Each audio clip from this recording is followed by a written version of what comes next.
Guys আজকে এমন একটা ঘটনা ঘটছে যে করতে গেছে একটা হয়ে গেছে আর একটা।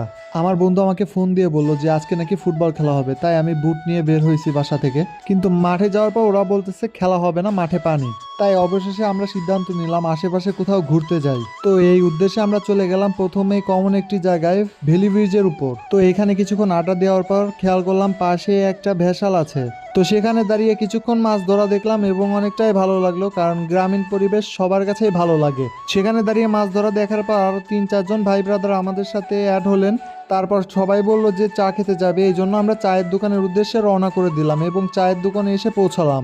চায়ের দোকানে এসে পৌঁছানোর পর সবাই মিলে অপেক্ষা করতেছিলাম কখন চা দিবে, এবং মামাও খুব তাড়াতাড়ি বানানোর চেষ্টা করতেছে। এটার লোকেশন ছিল ফরিদপুর জেলার সালতা থানার জয়কায়াল বাজারে। যাই হোক, অপেক্ষার প্রহর শেষে অবশেষে আমরা চা হাতে পেলাম এবং খুব দ্রুতই চাটা খাওয়া শেষ করলাম। চা খাওয়া শেষে আবার আমরা রওনা করে দিলাম এলাকার উদ্দেশ্যে। গাইস, আমার ভিডিওটা যদি তোমাদের ভালো লেগে থাকে তাহলে অবশ্যই আমাকে সাপোর্ট করবে।